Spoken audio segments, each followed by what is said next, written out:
Muy buenas noches chicos, ¿cómo se encuentran?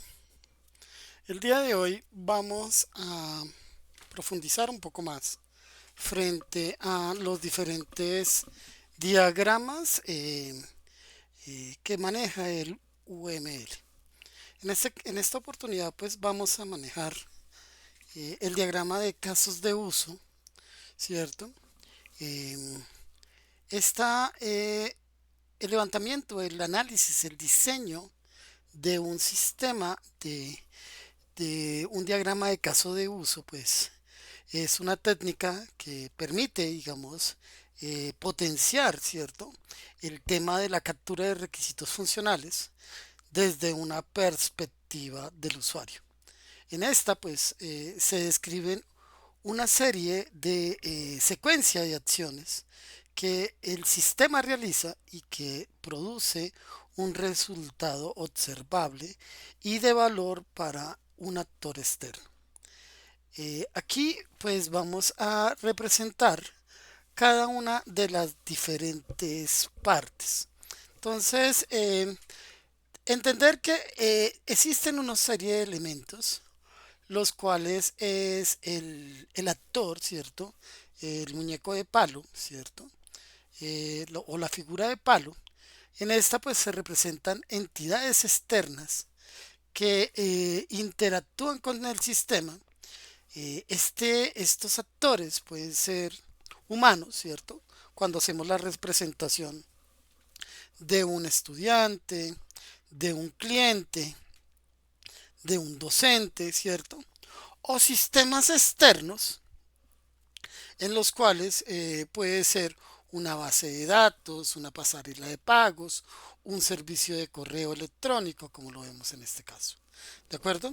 También vemos que los casos de uso son todos esos circulitos, ¿sí? Que obedecen a esa funcionalidad que ofrece el sistema, ¿cierto? Se representan como elipses y al momento de eh, manejarlos, ¿cierto? Debemos representarlos con nombres en verbo infinitivo. Como que es un verbo infinitivo, si es inicia, entonces es iniciar, ¿cierto? Consultar, gestionar, eh, todo esto en forma de verbos infinitivos. ¿Listo? Deben ser atómicos o procurar que sean atómicos, que digan algo, que sean observables y que entreguen un valor al actor, ¿verdad? Entonces, eso es esos dos elementos, actores y casos de uso, ¿cierto? Y el límite, el boundary, ¿cierto?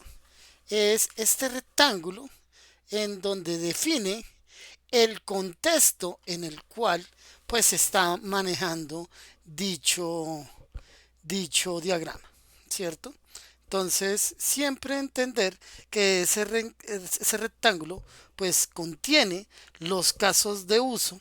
Allí se identifica el alcance, ¿cierto?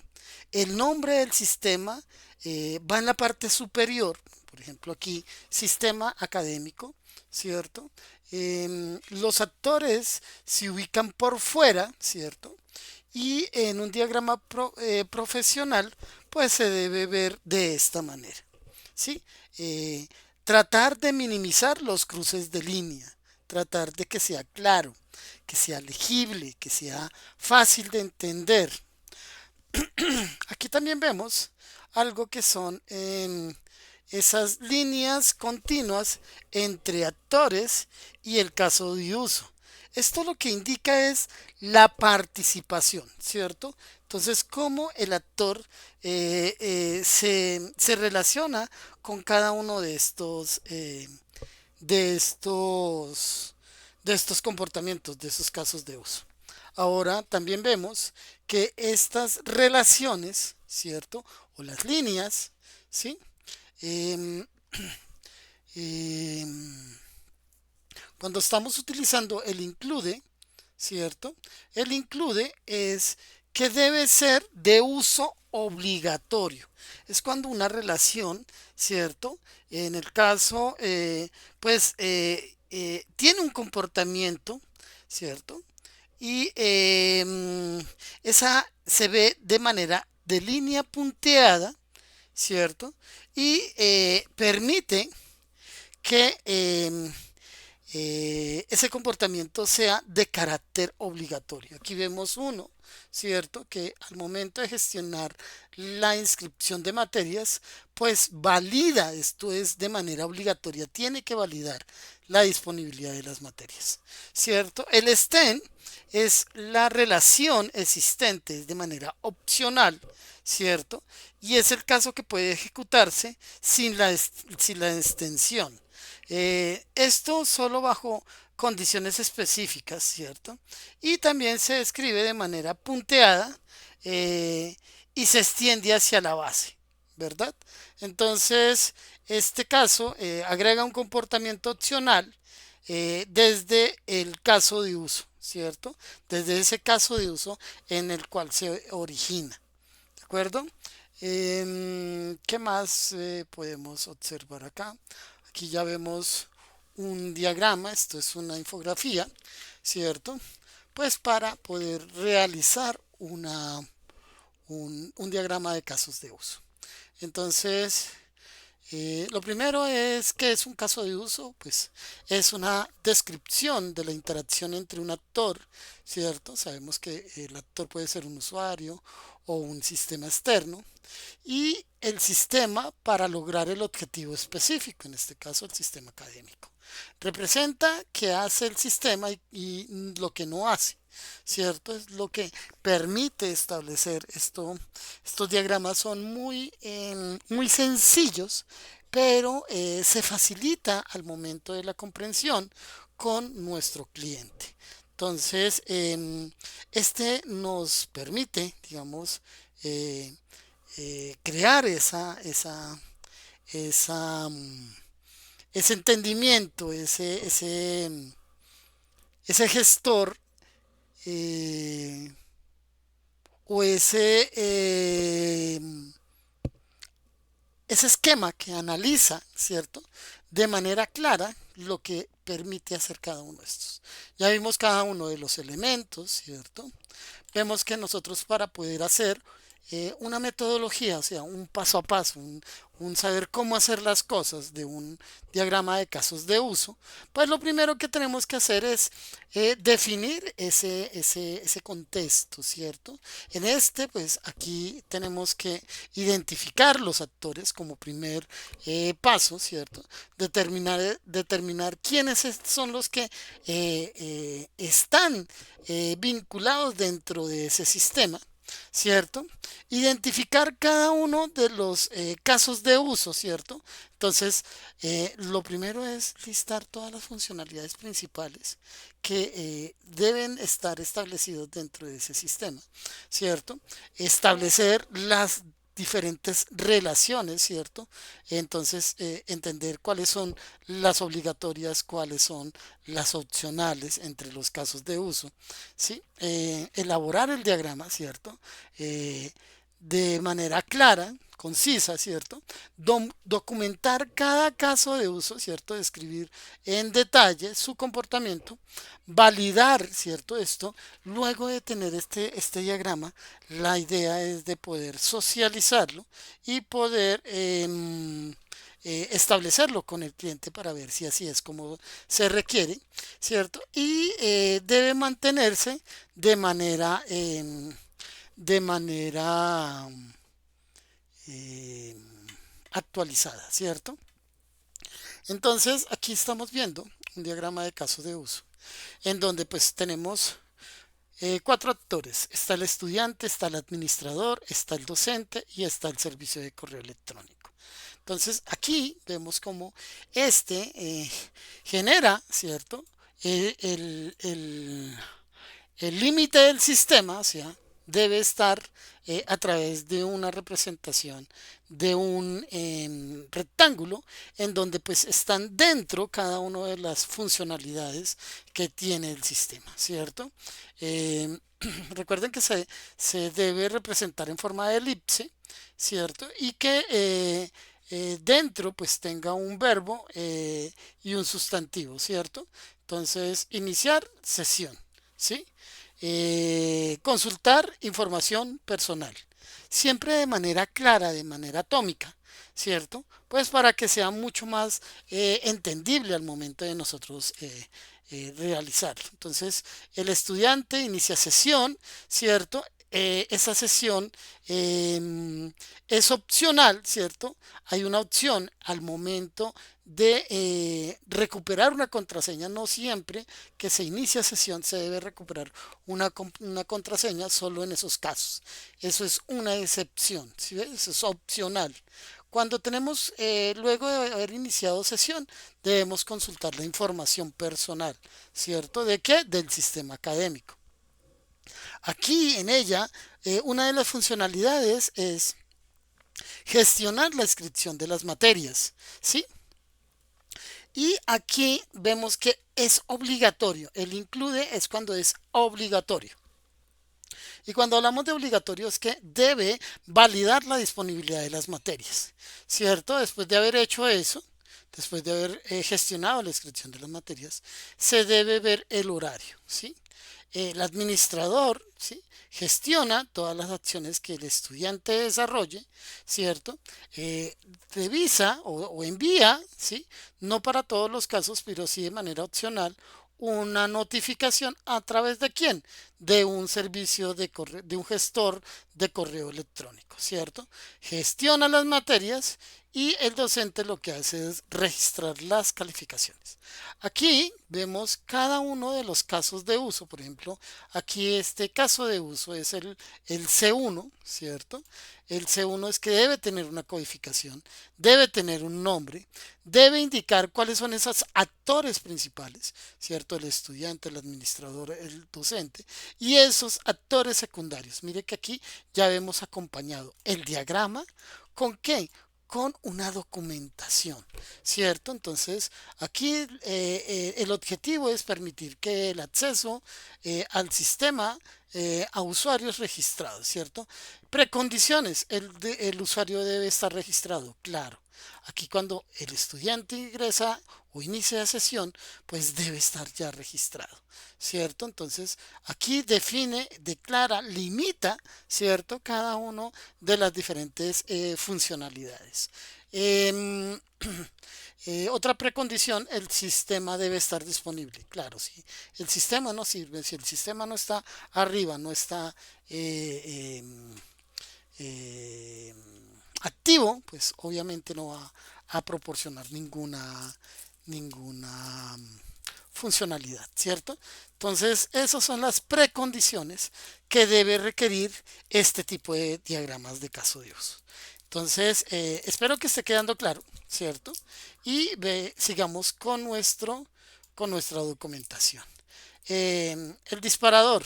El actor selecciona la opción iniciar sesión, que es la interfaz, postcondiciones. El usuario accede al sistema e inicia una sesión activa, ¿cierto? ¿Qué prioridad esta? Es una prioridad de logueo. Sin ella no se puede hacer ese tipo de, relacionamiento con el actor, ¿cierto? Con el usuario, ¿sí? Por tanto, esto es de prioridad alta, ¿cierto? ¿Cuál es la frecuencia de uso? Debe ser diaria. Tipo primario, ¿cierto? La descripción, el usuario ingresa sus credenciales para autenticarse. El sistema valida la información y permite el acceso. ¿Mm? Mm, Aquí vemos todos los eventos principales. El actor selecciona la opción de iniciar sesión. El sistema muestra el formulario de autenticación. El actor ingresa al usuario y contraseña. El sistema valida las credenciales. ¿Sí ven? Entonces cada uno de estos van siendo documentados. ¿Qué pasa cuando hay unos flujos alternativos, como cuáles? El usuario o contraseña son incorrectos o muestra un mensaje de error que permite reintentar, ¿cierto? Entonces, o cuando el usuario no está registrado, el sistema ofrece la opción de registrarse, ¿cierto? Las reglas de negocio. Entonces, miren que aquí hablamos de reglas de negocio. El usuario debe estar previamente registrado. O sea, las reglas de negocio es lo que sí o sí debe contener pues para el desarrollo de este tipo de, de funcionalidades, ¿cierto? Entonces, una buena práctica, usar nombres claros, ¿cierto? Y orientados al actor, ¿sí? Aquí ya lo vimos, ¿cierto? Un caso de uso debe tener un único objetivo, evitar detalles técnicos en el diagrama, validar siempre con las partes interesadas, mantener esa consistencia en nombres y relaciones. Los beneficios, pues, mejora la comunicación entre el equipo y los usuarios, define claramente el alcance del sistema, ayuda a identificar aquellos requisitos funcionales, ¿cierto? Facilita las pruebas y diseños y la documentación, ¿cierto? Y sirve como base para modelos más avanzados, ¿cierto? Entonces, este es nuestro primer diagrama, el cual nosotros íbamos a hacer una profundización. Recuerden que estos diagramas pueden ser trabajados con Lucidchart o con Dry.io, ¿cierto? Que son, permítame un momento, son herramientas las cuales nosotros podremos trabajar a través de aquí de la opción de las aplicaciones de Google, ¿cierto? Y nosotros lo podemos, por ejemplo, aquí vemos el Try.io, ¿cierto? Y con él podríamos hacer diferentes diagramas de casos de uso. Aquí vemos los actores, ¿cierto? Aquí vemos eh, la delimitación, ¿cierto?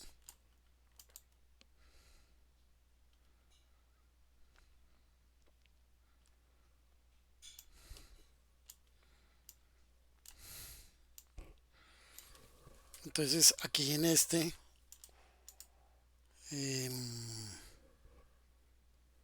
aquí le podríamos cambiar el nombre.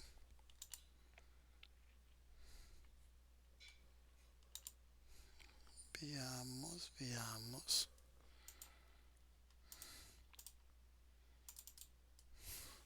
Entonces aquí de acuerdo a este diagrama,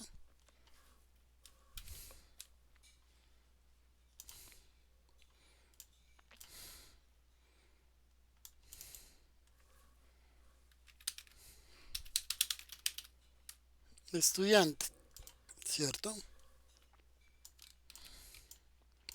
Podemos crear otro eh, actor, el cual en este caso sería el administrador. Y así nosotros podríamos ir trabajando con cada uno de los diferentes actores que hacen parte de nuestro diagrama. La idea es de que estos diagramas no se crucen. Por ejemplo, aquí ya llevamos uno. Aquí le decimos que es iniciar sesión, ¿cierto? Aquí creamos esas relaciones. Recuerden que las relaciones son como esas. ¿Quién desarrolla, ¿cierto?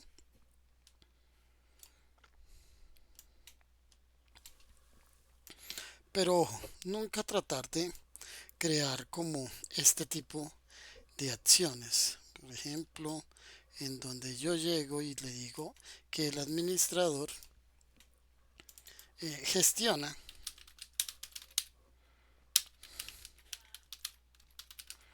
siempre tratar de permitir que esto no ocurra, ¿cierto? Crear también un, un nombre del contexto en el cual se está desarrollando sistema académico.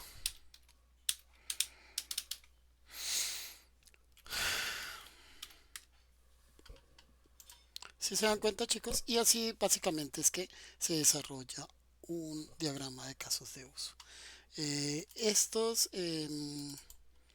Estos gestores de diagramas son muy fáciles de trabajar. la idea es de que también sean fáciles de mantener en el tema de que se van guardando automáticamente en la nube, ¿cierto? Y que tú las puedes compartir con cualquier compañero de trabajo o alguien más, ¿de acuerdo? Entonces, miren que en el tema de los diagramas de caso de uso, ¿cierto? Pues es muy funcional al momento del levantamiento de la información, ¿sí?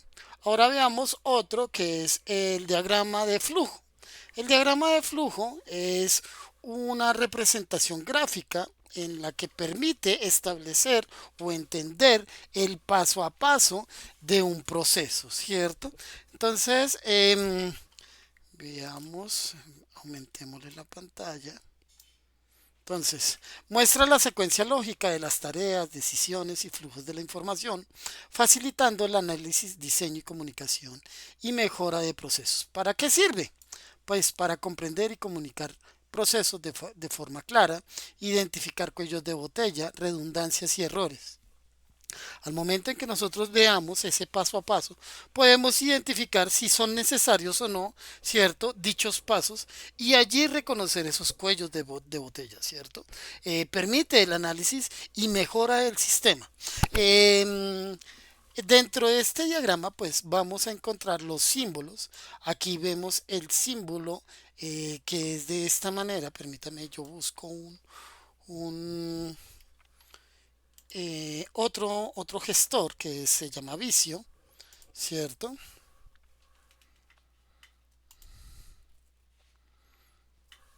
Este es de Microsoft y este también nos permite generar diagramas de casos de uso. Entonces, diagramas de flujo básico. Entonces, lo primero que necesitamos es comprender que aquí tenemos el inicio o finalización. Si se dan cuenta, entonces vamos a mostrar, este es el inicio, siempre nos detalla, ¿cierto? Desde dónde hasta dónde empieza nuestro proceso. Entonces aquí le decimos que hay un inicio, ¿cierto? Vemos que también el rectángulo corresponde a un proceso o actividad, representa una acción o una tarea que se realiza, ¿cierto? Cuando se ejecuta, es cuando se establece una operación o una actividad. Por ejemplo, registrar un pedido. Aquí estamos viendo un ejemplo de diagrama de flujo con respecto al proceso de compra. Aquí ya vemos el inicio, ¿cierto? Pero aquí también vemos el fin. También vemos la identificación, que esto es un proceso. Aquí solicitar cotizaciones, que es una entrada o salida, representa la entrada o salida de datos de información cuando se recibe o se genera información. Leer datos, ¿cierto? Cuando utilizamos un rombo, pues este rombo lo que nos permite es que podemos tener dos caminos, un sí o un no. Por tanto, es una decisión. Indica que una condición se genera dos o más alternativas. Cuando se debe tomar una decisión, cuando tenemos un sí o un no, cuando tenemos un verdadero o un falso, ¿cierto? También tenemos las líneas de flujo, la que nos indica cómo va a ser esa secuencia. Si se dan cuenta, chicos, por ejemplo, aquí es inicio, se identifica una necesidad, se solicita la cotización, se recibe la cotización, entonces esa cotización es aprobada. Mire que es en pregunta. Entonces podemos decir que si es sí o que es no. Si no, pues vamos acá y vemos otro proceso que es buscar nuevas opciones y nos lleva nuevamente a solicitar cotizaciones. Cuando ya la tenemos, mire que el flujo sigue y nos podemos entender cómo es el procedimiento que estamos desarrollando. ¿Sí? Aquí vemos el conector de la misma página, que es este, y el conector fuera de página cuando ya, digamos, necesitamos establecer más digamos que son diagramas muy extensos y requieren más de una hoja, ¿cierto?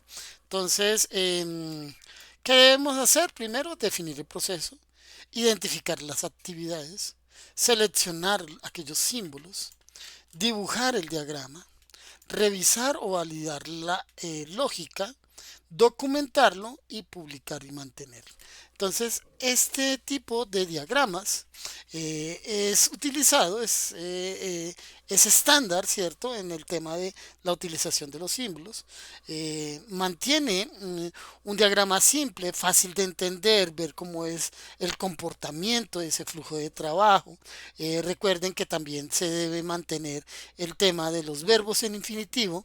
Se debe tener una idea por símbolo, ¿cierto? Valida el diagrama con los usuarios pues, para establecer de que está correctamente y que esté bien enfocado, ¿cierto? Permite el reconocimiento de esos errores, de el tema de poder generar una mejor comunicación con las partes interesadas, con esos clientes, ¿cierto? Y que ofrece, digamos, un fácil entendimiento de lo que nosotros estamos procurando hacer, ¿cierto? Entonces, un buen diagrama de flujo hace visible lo invisible, simplifica, comunica y mejora tus procesos, ¿cierto? Entonces, el tipo de relaciones, ¿sí? La secuencia, que es esta relación, es la línea de flujo, ¿cierto? Em, cuando la tenemos punteada es porque es asíncrono, ¿cierto? Entonces, digamos que... perdón, este es el diagrama de secuencia. Es que es otro. Aquí ya tengo varios diagramas, ¿cierto? Oiga, ¿qué pasó con el otro? ¿Se me cerró? Perdón. Se me cerró. Se me cerró. De colaboración, de flujo.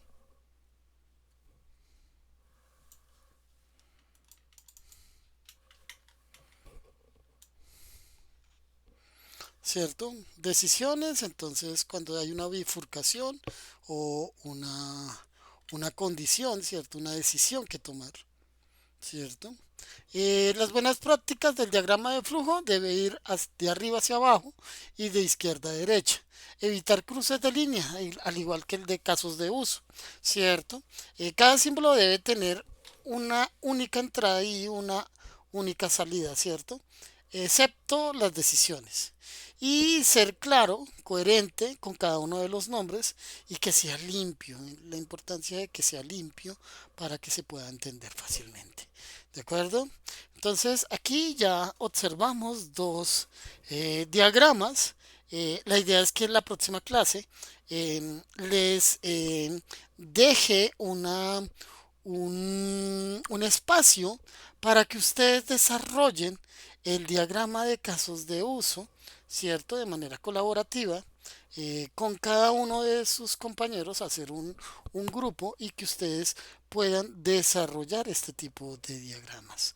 ¿De acuerdo? Entonces, yo les dejaría en el espacio, en el, en el, en el aula virtual, esta infografía para que ustedes se pongan de acuerdo y desarrollen un diagrama de casos de uso y un diagrama de flujo. ¿De acuerdo? Y para la siguiente clase vamos a entrar también en materia con la elaboración de los diagramas de secuencia, ¿cierto? ¿Con cuáles otros? Con el tema de el MER, ¿cierto? El modelo entidad-relación o el diagrama entidad-relación, que en este caso lo estoy trabajando como DER, ¿cierto? Entenderlo un poquito más, ¿cierto? Esto es muy esencial para el tema de bases de datos, ¿cierto? También podemos utilizar el diagrama relacional. Es muy parecido al modelo entidad-relación y termina o permite, digamos, reconocer el esquema relacional de cómo es que cada una de estas flujos se ven vistos desde un gestor o base de datos. Listo, chicos, entonces básicamente vamos a observar esos dos. em, bueno, vamos a ver si alcanzamos a ver otro, ¿cierto? Diagramas de secuencia. Aquí yo creo que tengo uno de diagramas de colaboración o de componentes.